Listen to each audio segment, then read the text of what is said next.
Nature of Society, Part 1, Session 5. Last week we looked at the man-made world where all land is appropriated and those persons looking for employment or looking to set up business will have to seek these on those sites that are in production or purchase, lease or rent them from the landlords of those sites that are free for these purposes. We said that the wages of those persons seeking employment would be set by what is obtainable at the most marginal site. The entrepreneur will only pay a wage that is obtainable at the marginal site.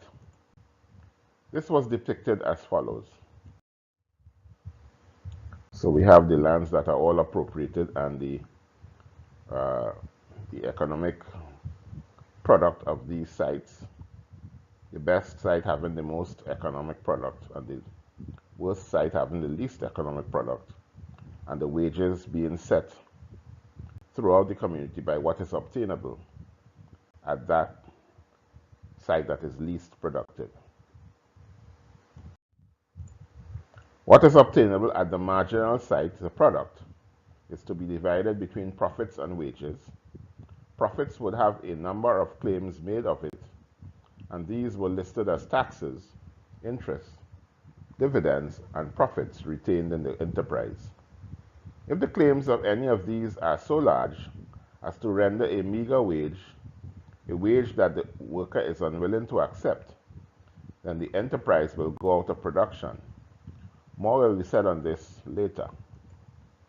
We also made certain assumptions which are worth repeating again.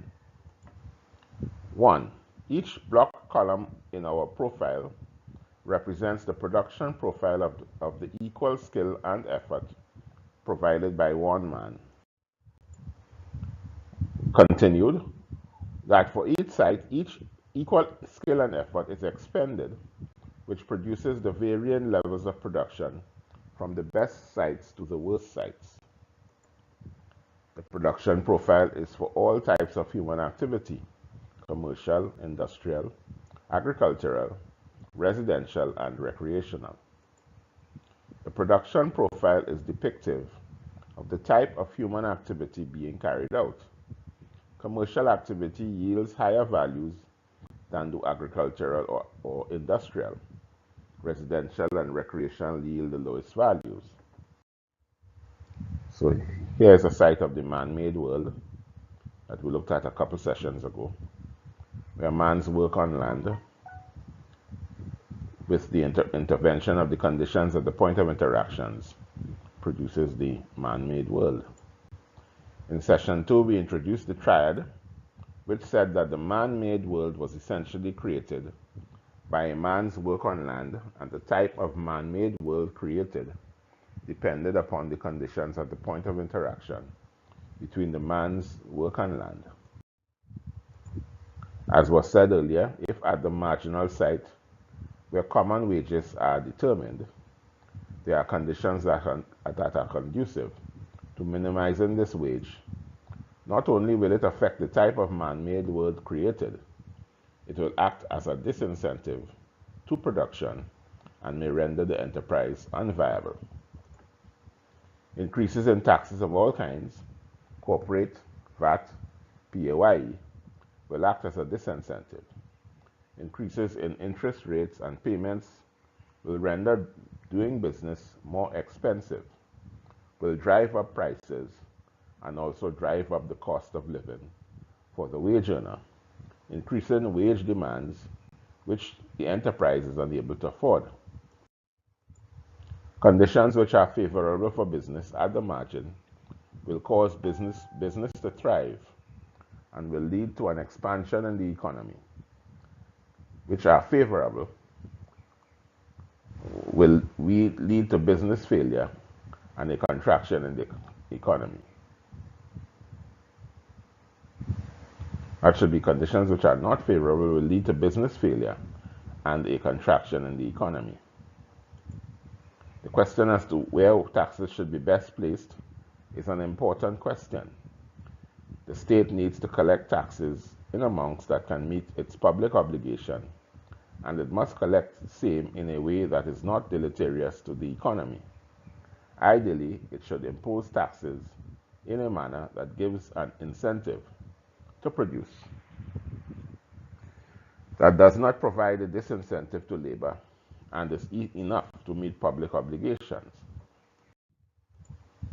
Before we proceed to suggest how and where taxes should be imposed, we want to examine the canons of good taxation as laid down by Adam Smith, a well-renowned 18th century economist, regarded as the father of Western economics. Adam Smith's canon of good taxation are as follows. 1. Taxation should bear as lightly as possible on production. 2. Taxation should bear equally on all. 3. Taxation should be easy to assess and collect. 4. Taxation should be paid by the person on whom it is levied and should be certain in amount. We will have a break now and we will discuss in detail these canons of good taxation after the break.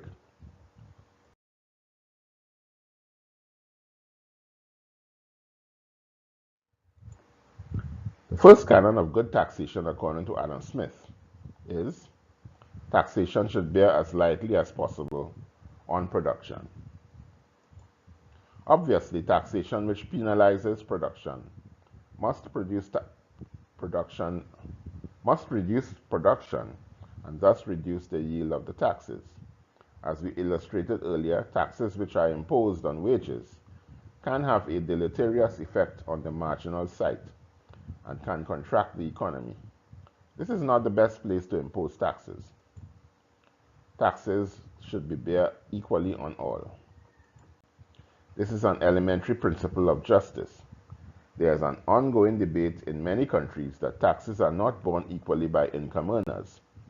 Additionally, small business, which are usually located at the margin, should not be taxed at the same rate as the bigger business, which are at the center of the economy.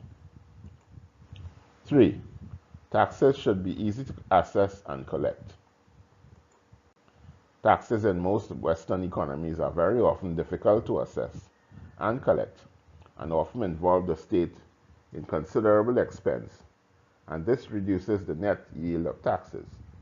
Because of this difficulty in assessments and the reliance on the honesty of the taxpayer in collection, there is much opportunity and prevalence of evasion, and as a result, much of the eventual collection is much lower than what it might be.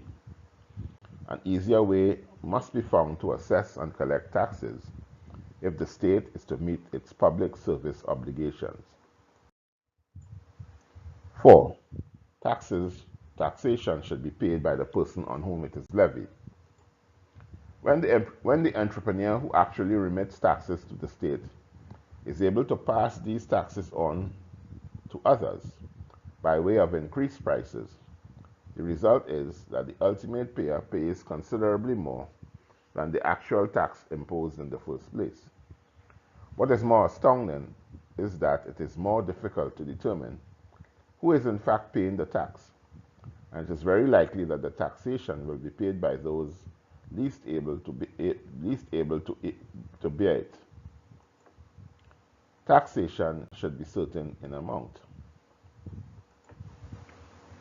A tax regime should have as one of its main goals its ability to determine fairly accurately how much tax will be collected in advance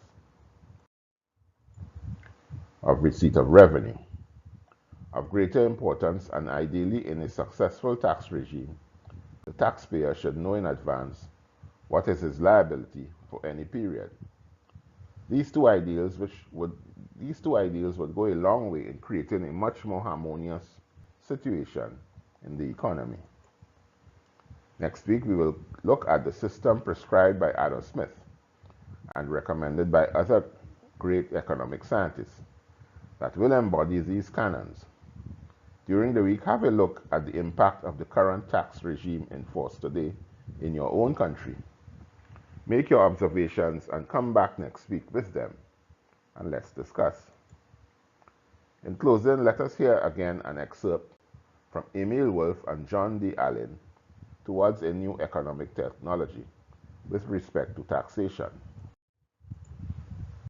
Taxation on employment does not only inhibit good industrial performance and high productivity, it acts as a brake on employment, inflating the cost of labor due to heavy employment on costs, such as income tax and national insurance.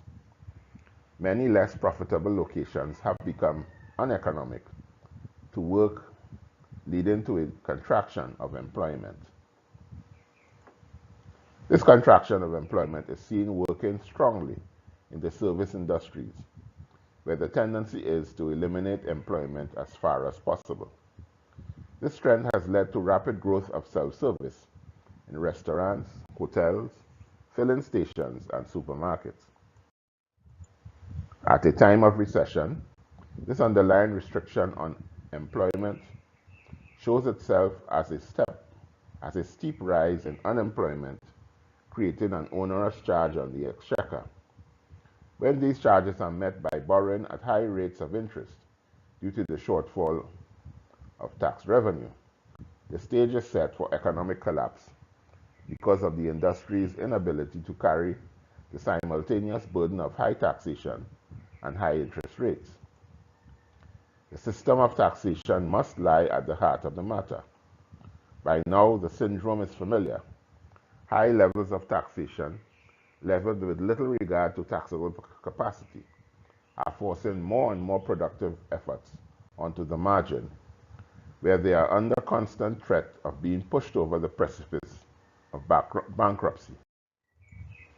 This leads in turn to greater centralization of industrial units in search of enough strength for survival.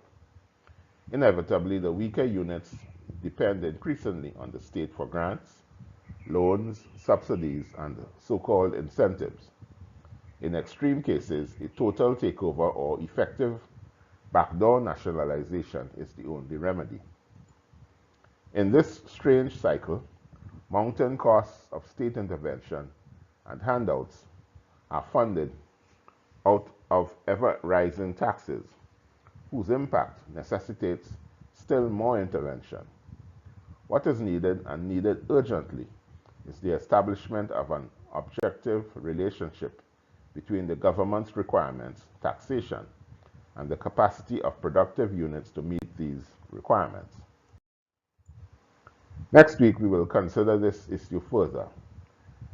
Before we end, I would like again to let you attendees know that Unsustainable Development is an educational offering devoted to the dissemination of its course to all of mankind, and to those who have the English language as their official language in the first instance, and to all eventually all over the world.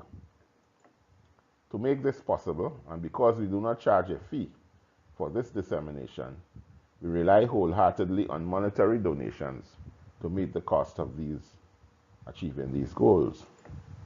If you have found these sessions useful thus far and would like others to have access to them, we would gratefully accept your donations, should you be inclined to offer them.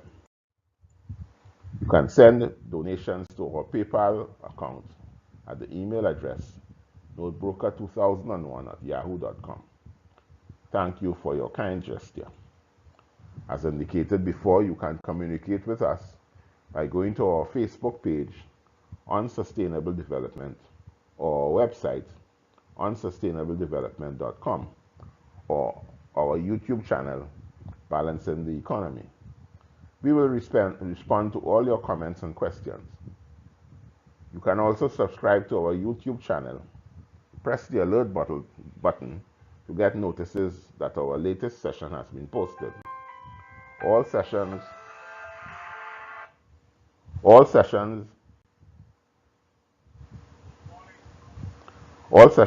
archived at our website. Please share with our family, friends, and acquaintances.